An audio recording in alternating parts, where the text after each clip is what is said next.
Welcome to the Mojo podcast, a place for curious minds to fill up on insight and inspiration to apply to your life so you can keep your mojo flying and not falling. I'm your host, Richard Stokes, and it's a pleasure to be here with you for episode 4 of this 5th series of the Mojo podcast. And in this current series, I'm talking to a group of people who I call the practitioners, experts in their field, who have walked the walk before talking the talk, and whose wisdom, advice, and tips will help you and your mojo. And frankly, their stories will inspire you too. Perhaps to get you a little unstuck and to move on in the direction that you choose, to find flow over resistance. In short, to find your mojo. Now, just before we get into today's brilliant conversation, I wanted to thank you for your feedback on the last episode with Gillian Lavender. We explored Vedic meditation together, and I said how foundational that practice had become for me over the last few years. And it's wonderful to hear that that episode has turned so many people onto the power of meditation.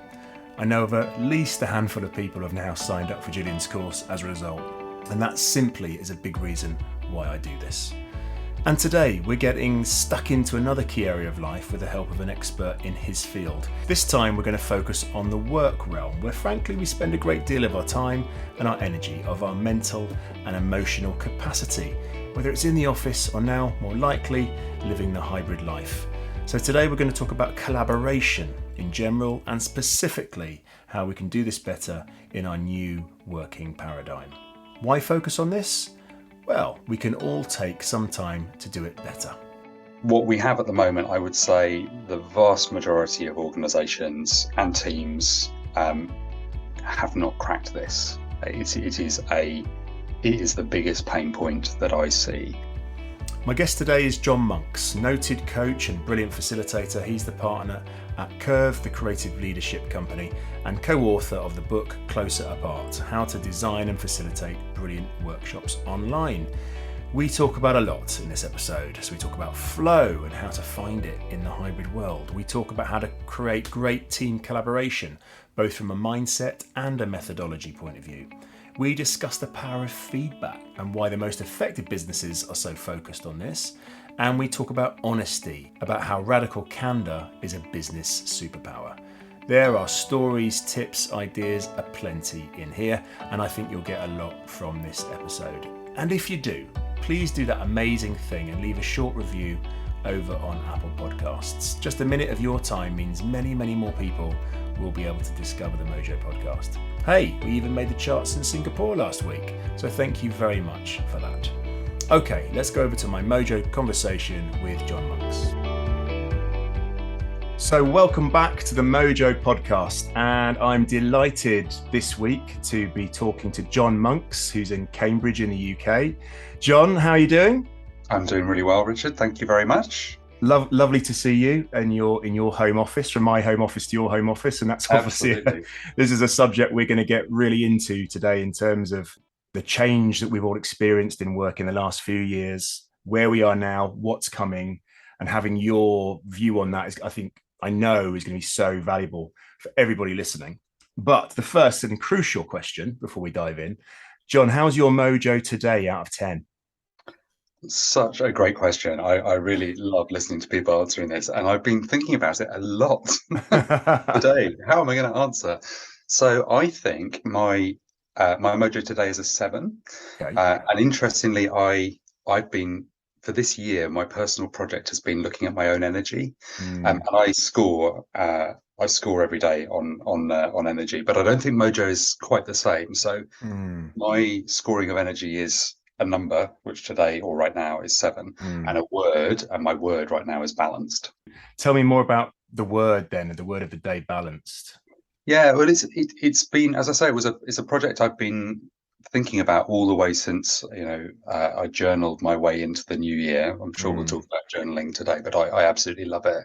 And one of the things I really wanted to pay attention to was energy, because I was really really interested to know when I had mojo in your language, or when I had energy or flow, and when I didn't. So at the start of the year, I was putting numbers down. I'm a 4 out of 10 or a 9 out of 10. And I realized that there's more to it. I mean, I guess this is probably where your mojo question comes in. It's like there's more to energy than just the number, because you can be super high but kind of scattered and all over the place, or actually you can be pretty low number and actually kind of feel quite calm. Whereas, 7 for me today, not super high, but Mm. actually it's a good, the word is good. So I now pair them together. There's a number that's like the physical energy, and then there's a word that kind of describes it, gives it a bit of a quality. Yeah, I love that. I'm getting that real sense of, yeah, the context that the word gives to the score, because the out of 10 score. And as I find, by the way, I talk to everybody, and it is obviously relative, and to the person I'm speaking to, for someone a 7 could be, that's really high for Yeah. me, and for others operate in a 9 and 10 constantly, and that's just how we're wired, right? But I love that extra context you're bringing with the word of the day as well. And so Mojo, for you, it's more than energy. What else is coming to you when, this sort of supplementary to this is, yeah, what that word throws up for you? Yeah. So, like you, I'm a coach, and I think a lot about flow, like when people are in flow and when I'm in flow, when my clients are in flow. And for me, Mojo is it's a word that kind of moves around. It's like the amorphous, but in a sense it's like when you're closest or in flow, it'll Mm. have an association with energy. So I'm pretty energetic as a person. My numbers typically are quite high, so there's a part of it which is how much energy do I have. There's a part of it which is kind of, and what quality does that energy have. It would be a positive or calm, I think, is often a nice word that I love to see on my words. Um, but then there's also something about what's actually going on. And for me, this sense of flow, which I think of as when you lose track of time, when whatever you're doing kind of is Mm. entirely all encompassing in a very joyful way. That for me, that's Mojo. Flow, yeah, I love that word as well. I think that's a very attractive word in itself. Is That's what I want to move towards. Yet, and as I say, I'm a coach. I work with a coach, and we often talk about, which train am I choosing today? Is it the flow train or the resistance train? Mm, And you kind of think, well, if I working out of choice, of course I choose flow, but how am I actually demonstrating that? And what am I letting get in the way of that lovely flow state? So yeah, like you, I find that a very, very attractive notion and word, and very applicable to what we're talking about today, John, in terms of, as I set up, where we are with work, how it's changed for us, what's going to come in the future. And I'm guessing from, you work with lots and lots of blue chip clients. I'm guessing you're getting a lot of the question around, how do we get that lovely flow state? How do we increase our mojo for work when we're working differently than yeah. maybe we were trained to, or grew up to, or expected we would? So what are you seeing and hearing in your world, John, in terms of flow and the way we're working now? Yeah, I mean, it's very interesting, what I'm seeing. I think the world of work really is shifting every day, actually, and Mm. obviously the coronavirus and the lockdowns kind of really pushed people both into areas of discomfort. If we're only thinking about work, Mm. technology that they hadn't used before, but like actually even bigger than that, I think it opened up opportunities for what people could do in terms of collaborating online. And I'm sure we'll talk a lot more about that. But Mm. for me, my passion is around helping teams collaborate really effectively. So if you think about flow, like you or I could be in flow. I'm in flow right now. This is a Mm. really engaging. I've lost track of time. Like this is a perfect example of flow for any individual, even if they're paying attention to it, like I do. Like it's quite hard to pin down when it starts and when it stops, and what you can do to change it. And I think that for many, many people, flow is, it's a minority of the amount of time that they're working. And especially, I would say, in corporate environments, it's a minority. So if you think about that just for an individual, what's fascinating then is how does a team get into flow? So that's a case of like, or are all the individuals in flow at the same time, or is there something different about it? And why I'm so excited is when teams are in flow, when teams are able to collaborate really brilliantly, they have got outsize impact. Like they've got the ability to get through stuff in, minutes or hours that would take them literally months or years even to kind of grind through in a different way of working. So for me, if I can create as many moments where teams get into flow, especially if they're in organizations which themselves have got huge impact, then like this is for me, how my little mark on the world gets made. I love it. So that kind of, I'm not sure domino effect is the right thing, but your maybe it's butterfly effect. Is you have an effect here, and it gets magnified through an organization, and look what can happen. Yeah. Well, I think it's very pleasant. I can, hearing you talking, I can understand why you're in flow, because when your purpose is what I'm getting a lot from this. Your purpose is absolutely on point. This is what I want to be doing. This is how I make impact in the world. Then flow is more likely to follow. Yeah, and 100%. And then there's another part to the kind of why flow in teams, or why am I so passionate about this, enabling teams to collaborate? Because not only can they get stuff done and like have that impact, they can also enjoy what they do. Actually, when a team is working in flow, it's a wonderful feeling. Like people really, really enjoy it.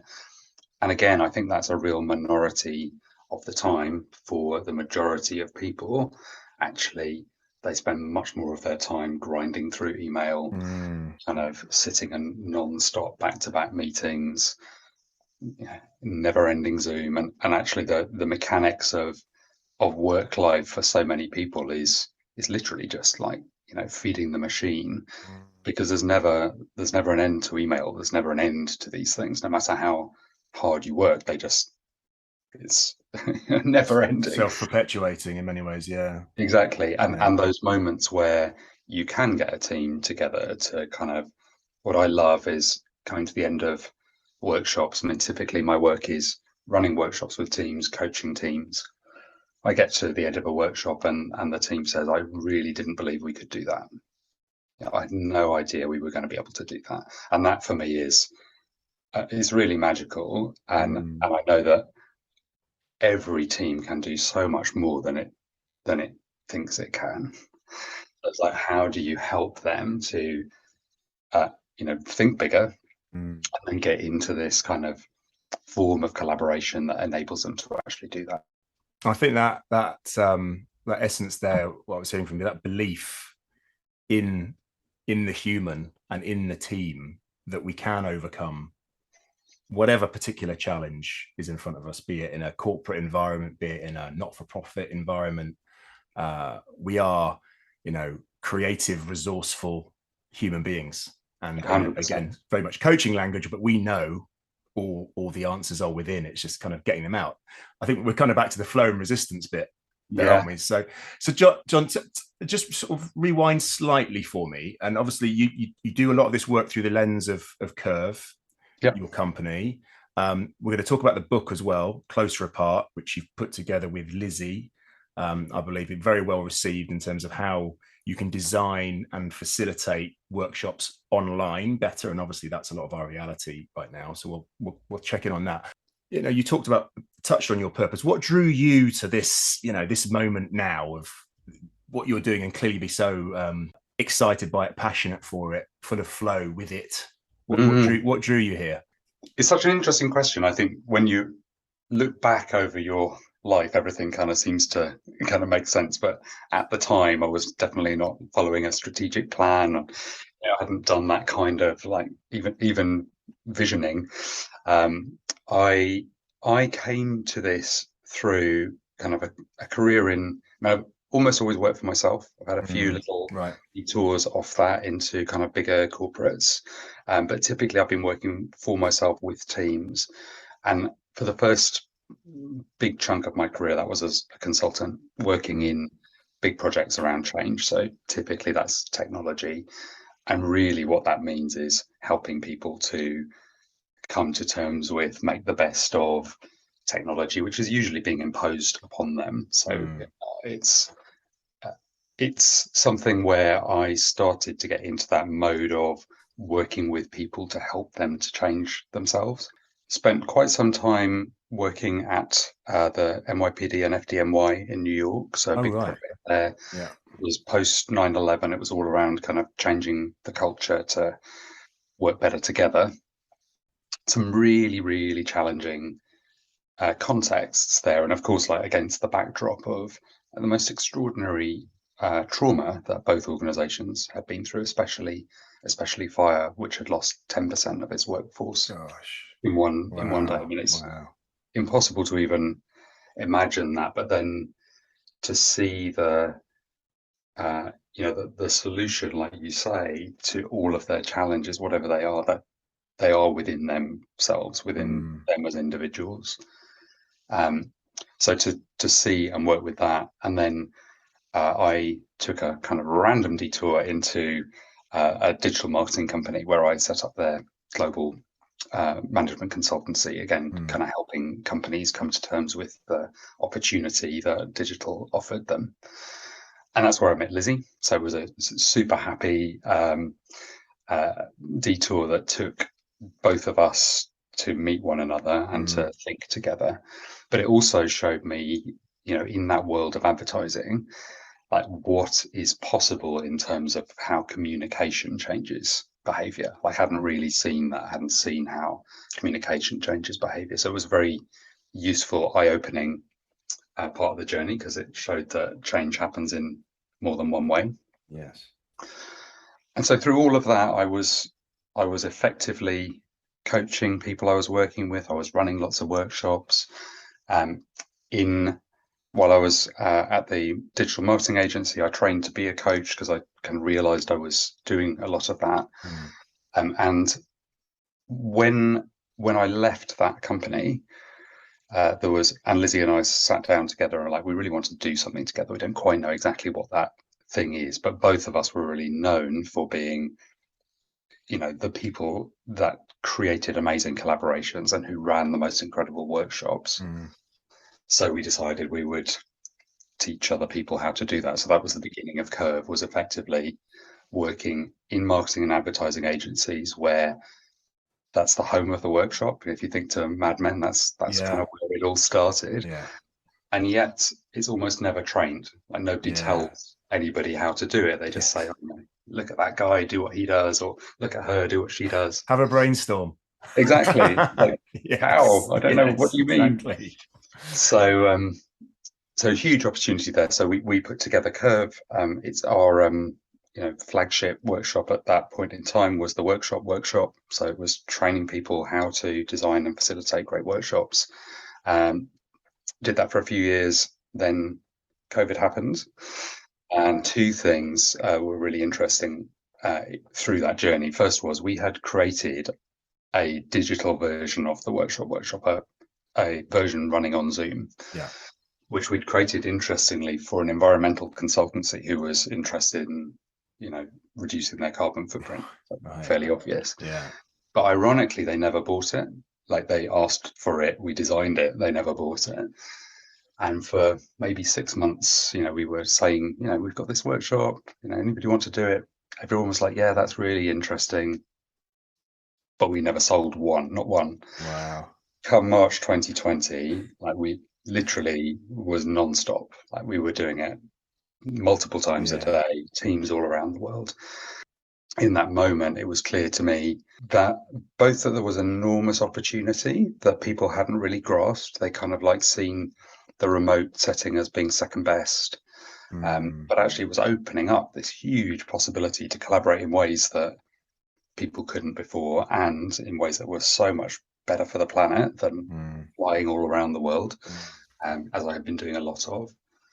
And even if I was to be doing a remote workshop every single day, morning and afternoon, I'd still only touch, hundreds, 1,000 maybe people. So super unscalable, really. So that was the genesis of the book Closer Apart, because we really wanted to get it into the hands of as many people as we can. So at that point, Lizzie and I sat down to kind of take all of the wisdom out of our two brains and put it down on paper. And then we put it into an online course as well. So it exists now that how to run really brilliant online workshops Mm. exists as a live workshop, as an e-learning course, and as a book. So where we are now then, John, in terms of, we talked about this sort of, we've had a few years of getting our heads round, moving from, as you say, flying around the world to go and do that meeting, that workshop, to doing it very effectively over Zooms, Teams, whatever your platform might be. What's the desire now? What's the need now? Are you seeing from clients and from people, from the humans? Yeah, I think there's been a few things going on. So there's what we're trying to do in Curve is help people collaborate really, really well. Mm. So you talked about essence before. Our essence at Curve is we are enough, and we mean that Mm. as you and me, we are enough, or teams, we are enough, organizations, society, like Yeah. we are enough to solve all these huge problems. So we wanted to make that our mantra and kind of give that feeling to everybody who comes into contact with us. And we want that's kind of with Closer Apart, we want people to feel like, I have what I need to be able to run the most incredible workshops online. So what I've seen over these last few years is organizations that have become incredibly efficient at working largely remotely, but sometimes now in hybrid formats, meaning sometimes in an office, sometimes remote. Mm. I think most organizations now, if they have an office at all, so some will be like Curve and not have an office, and there are quite a few like that. But if they do, then most are kind of falling into some kind of a rhythm where people are in 2, 3, 4 days a week. That's what I see most often in most kind of Mm. large organizations. My observation, interestingly, is I think that people are kind of taking steps backward from where they were when Yeah. people were forced to be online. Yeah. So I think there's been two things that are creating a challenge and therefore an opportunity. The first is people are kind of forgetting what they used to do. Like, so they got quite good at doing this when they were, all remote. And then for no very good reason, they're just kind of letting some of that tail off because, I don't know, maybe just not thinking about it. Mm. That's one part of it. And then the other part, which is as a result of this, some people in the office, is hybrid. Yeah. So you'll have heard this word, it's all over the place. It means a few different things. So it's kind of comes with a bigger watch out. Yeah. But for me, it is this sense of some people being in the office, some people being remote. And I think people have got to grips more or less with their rhythms of who comes in when, and thinking about socializing and thinking about all of the stuff that means an organization works well. And the bit that I'm so excited and interested in, the collaboration piece. So if hybrid is doing your job, within doing your job, there are moments when you need to come together as a team to create something new or solve a problem. So for me, that's hybrid collaboration, and it's a Mm. it's a moment of time within the broader context of work. So just to be clear, when I talk about hybrid collaboration, I'm thinking about those discrete moments. What we have at the moment, I would say the vast majority of organizations and teams have not cracked this. It is the biggest pain point that I see. And what that means is people will pull together a meeting or a workshop. Some people will be together in a room. Some people will be, on Zoom. And it is the most complicated of all the forms. In many ways, Yeah. everybody in a room, you can be a little bit more fluid. Sometimes that just means people are a bit sloppier. They don't prepare enough. But like you get a lot of leeway Mm. because everybody's there, everybody online. You've got huge flexibility. You've got the ability to work so quickly using online tools. You get an awful lot done. So if everybody's in that environment, absolutely brilliant for collaboration.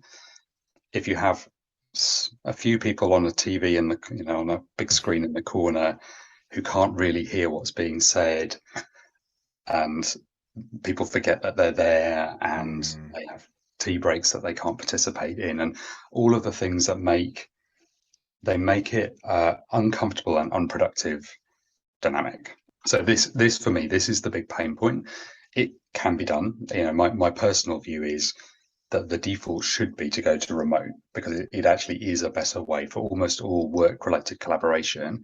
You're better to do it with everybody on their own Zoom, looking at a collaborative document or a whiteboard, because you just get much further quicker, and you can accommodate the kind of flexibility that I think companies now need to be able to offer their people. Like, you don't have to get up at 6 a.m. to come into London. You don't have to spend 40 quid on a train ticket. You don't have to, all the things that where remote has enabled a better work life.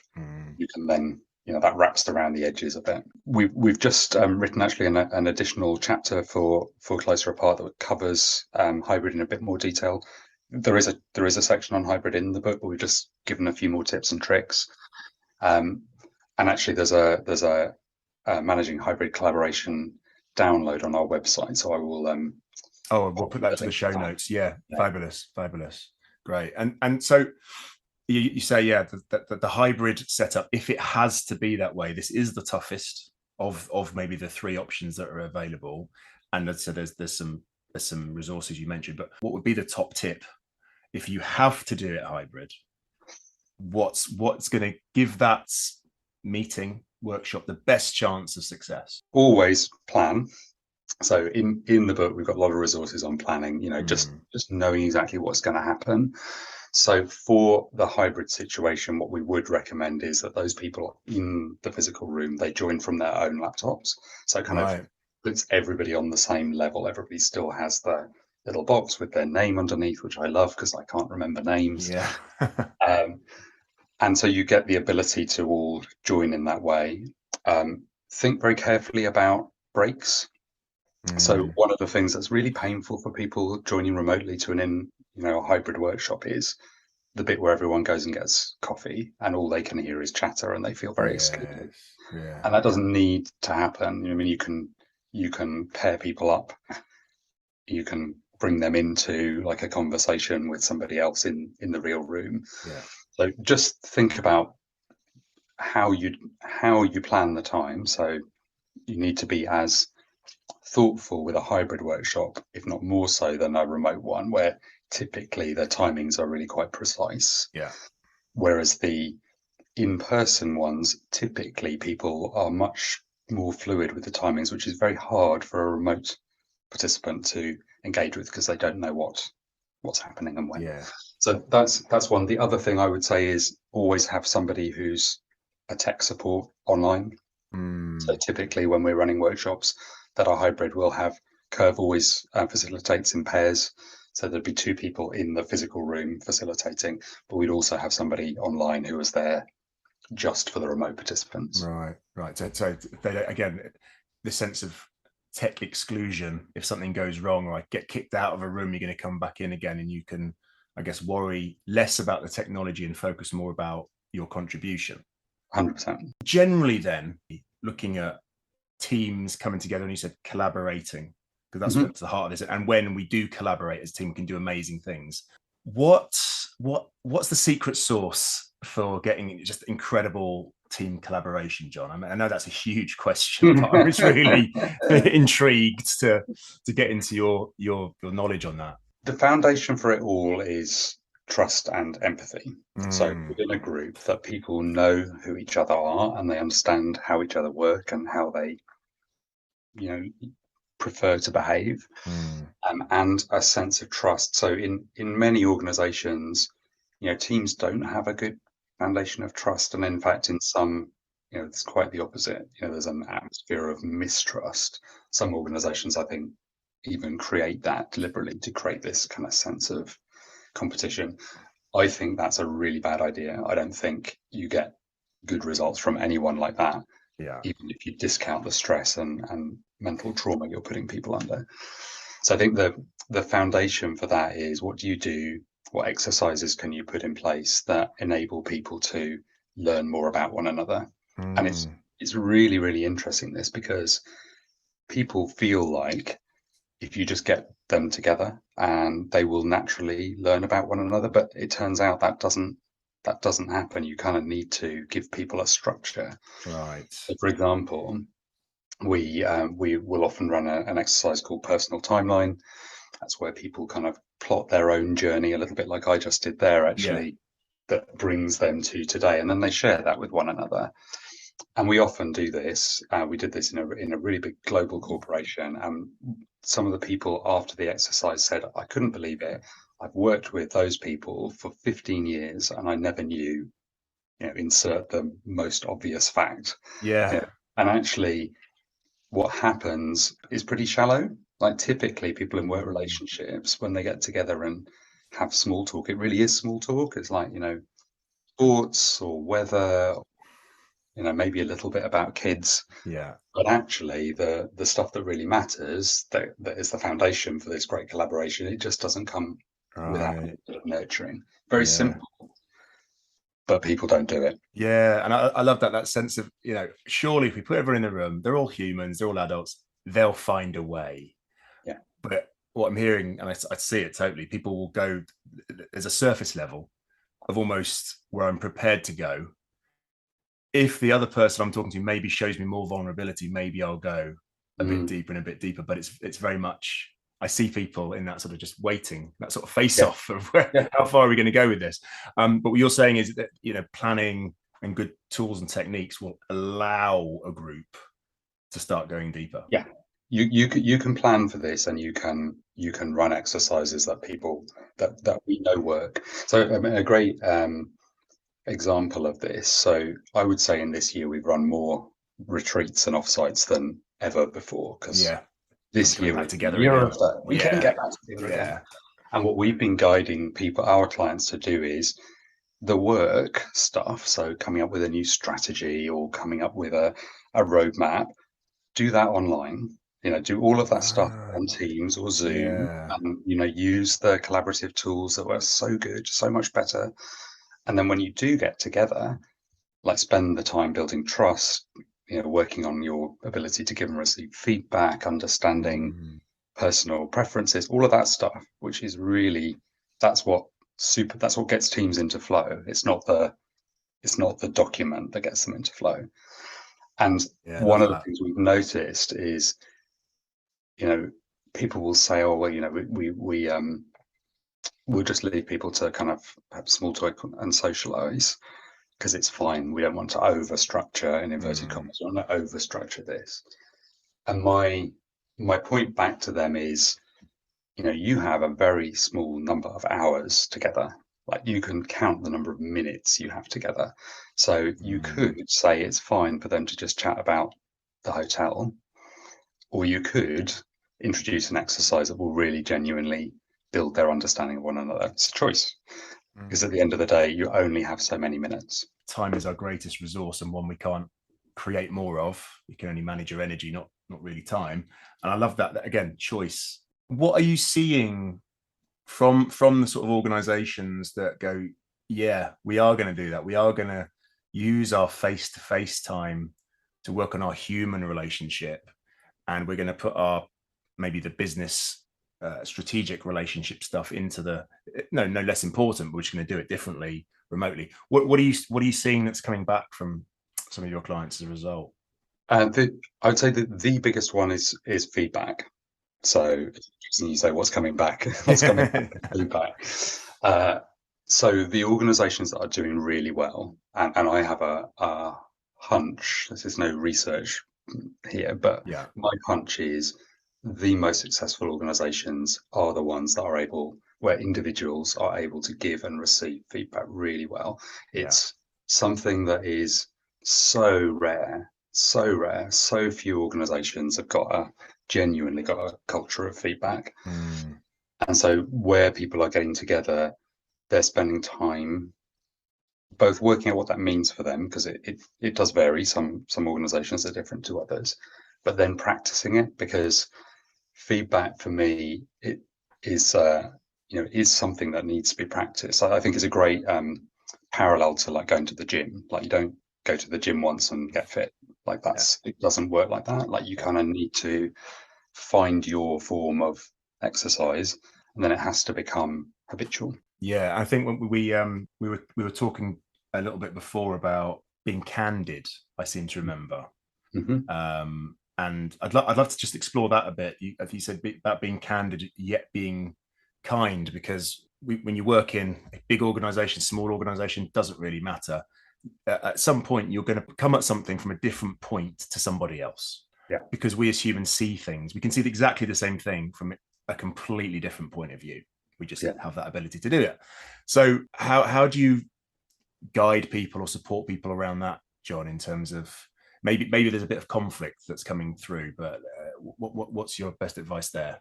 Yeah, and I think there are some interesting things you can do to start with understanding people's styles. So we quite often do DISC surveys, one of these psychometrics. It's pretty easy to understand. And my view of psychometrics is that they're really useful as conversational jumping off points, and I believe they give you a good starter. They're not the answer. Yeah, they're a good starter. So I think there's value in people understanding different styles. So the fact that you write one sentence emails with no start or end may be nothing to do with how you feel about me. It's just the way you are. It's like it's a preference for you. I think that's a good foundation. And then I think for feedback, we introduce a number of different models. There's various different models that people have developed for giving feedback and receiving feedback.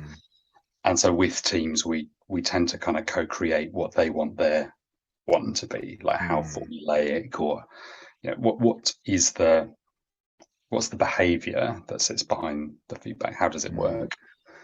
And then I really love the model. There's a woman called Kim Scott who wrote the book called Radical Candor, and she's got a brilliant one called Just Work as well, which is more recent, which covers a lot more about inclusion and the difference of feedback in people from different backgrounds, which is fascinating. Yeah. But the core of Kim's brilliant model is this 2x2 matrix with candor along one axis, so how directly you challenge, and kindness on the other one, so how personally you care. And she divides it up into these quadrants. So there are radical candor is the very best. You care, I care for you personally, and so therefore I'm going to give you feedback because it's there for your benefit. Yeah. And then there are these two other quadrants, one where you challenge very directly, but you don't care personally. This is I'm just going to tell it straight to you, and I don't care if I hurt your feelings. Right. She calls obnoxious aggression. That's it. So obnoxious aggression, just going to tell it straight. And then on the other quadrant, she's got one which I see so much of, especially in English companies, ruinous empathy. So ruinous empathy is, I'm not going to tell you you've got spinach in your teeth because I don't want to hurt your feelings. And as a result, you go around looking silly for the rest of the day. Okay. And those two behaviors, the obnoxious aggression and the ruinous empathy, they often show up in different people at different times. So understanding them and then helping people to modulate that behavior so that what they're doing is, taking care not to offend, and yet also giving really good feedback and receiving really good feedback. So that for me, that's the super skill. Like that's what great teams do really well, great organizations do really well. And it's super rare. It's I think partly there's a bit of historical baggage from kind of HR processes where it feels like it's just an annual process, and to be honest, pointless. Well, back to your point about going to the gym. Yes. You want to go to the gym, you want to run a marathon. It's not one day out jogging. It's going to be several, and then you're going to get fitter and fitter and fitter. And the same with, I see it as well with the giving and I think receiving of feedback. And just the more you do it, it's the more natural it feels, the less judgment you might infer. Completely. And the more radical candor we're probably going to get. And it's great to pinpoint, that there's one thing. Hopefully people will take lots away from this conversation, John. I know they will, but if there's one thing to really focus on, maybe it is that just get better at feedback. the giving and receiving would be a wonderful 100%. gift. And then, to tie it back into like what does that mean for remote teams collaborating remotely? There's some interesting dynamics there of, because all of these online platforms, they have you locked in eye-to-eye contact. So you would very rarely do that in the real world, in inverted commas. You would sit around a round table, or maybe you'd go for a walk. So we introduce that, all of these things are still possible. So if you want to give a feedback conversation, get on the phone, go for a walk. Like, you don't need anything you don't already have to go for a walk. But a lot of these things, I think this is some of the things that have gone backwards actually in the last few years. People got quite good at that during lockdown, but they do less of it now. For me, feedback, and it's really interesting if I think about Curve. So that for 9 of us, we have spent a lot of time thinking about feedback, and it has become so routine. We have an acronym, EBI, which is called Even Better If, which is just one part of our feedback. Our feedback model is, what did I love? What would it be even better if? And any questions. We do that after every bit of work. We do it after every internal piece of work, and we do it to individuals when there's feedback to give. But just to kind of show how the habit has formed, EBI is now our shorthand. So we would say, for example, like, I've got some EBI. Would you like some EBI? Which in a sense kind of feels like it's quite pointed. But because it's become because everybody knows that it's a really generous offer, and it always comes with good intent, actually we get right into it very, very quickly, which I think is very rare. And back to kind of what we were talking about at the beginning, for me, is there's elements of resistance which we put up, the barriers, be they physical, technical, emotional. I think when you get into that level of trust with each other, that would you like some EBI? The invitation, and it's taken. It's like, yes, I know this is going to be super valuable. And John, just to sort of, as we're sort of coming to a bit of a close, as we've both been a tremendous flow in this conversation. I don't even know how long we've been talking for, but I'm guessing we're sort of getting to the close. You mentioned that you're looking at your own personal energy a lot this year. What elements in your sort of personal graphic equalizer of energy have you been kind of focusing on, and just any other little tips? Because I know you are full of energy, and I'd love people to better take some of that away with them. Yeah, when I would suggest to everybody, like, make a mini project, like just watch yourself for a while, because I think everybody is different. What I've realized is that I've got some, what I'm picturing as like scaffolding practices. It's really interesting that they both, like, when they're working, they keep everything together. My energy is great. And then I don't know whether it's cause or effect, probably a bit of both. When my energy isn't so good, the practices drop off. Anyway, the 3 are exercise, meditation, and journaling. I know that in any given day where I've been to the gym, I've done 20-minute headspace, and I've spent 5-10 minutes writing into my journal, that's as likely as not to be a great day energetically. And the one thing that I'm looking at now is I've started wearing one of these blood glucose monitors as an experiment, just to see what's going on in blood sugar. Oh, wow. Absolutely fascinating, because it turns out I don't react to certain things in the way that I ought to. Like, for example, oats, supposed to be a slow release, absolutely gives me a spike. So it's given me the insight into certain things about the way my physiology is working. And the other thing that I've noticed is every single day at about now, my blood sugar starts to tail off. So I've actually just put into my calendar a recurring appointment at 3 o'clock that says, have a snack, because that's all I need. All I need is a handful of almonds, and I'm absolutely fine. But all my life up until now, I've been pushing through that with caffeine, sugar. I mean, that sense of that self-awareness coming from the curiosity about what's going on for me here. This is, and now we have the access to lots of different technologies that help us with that. The great thing to do, along with as you say, great practices like meditation, exercise, and journaling. If there's a personal practice, I would recommend to absolutely everybody, it's journaling. So many people think they can't. As a blog post I wrote, which I can link to you to, that talks about why people don't. But it effectively is the foundation for everything else. So into my journal, I reflect on my meditation and my exercise, and my sleep actually is another big one.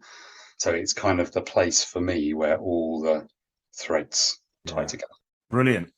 Well, John, and a fantastic conversation. Thank you for bringing all that.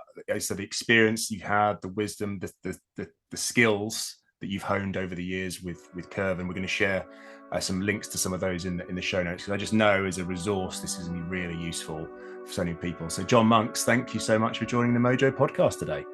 Thank you.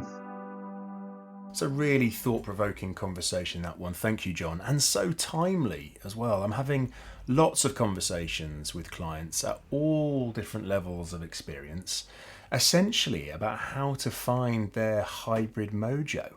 And I think this is really, really going to help lots of people. As we mentioned, there are so many great resources John has shared in the show notes, so do go and have a look at those. And so much to take away from our conversation. Perhaps, that most stark observation for me was when John pointed out how little time we actually have face-to-face with colleagues these days. Because maybe we only overlap in the office for a day or two a week with certain key people who we want to have some more time with. Perhaps you're actually not geographically located in the same country at all, with someone you need to collaborate more with to create impact. So when you get that all-important but very rare face-to-face time, use it well and go deeper on understanding each other on a human level to build those levels of trust where amazing collaboration happens and incredible work comes from. So we're back in 2 weeks with another brilliant guest. Please do remember to leave that review and share this episode as widely as you can. So until next time, I hope your mojo continues to flow.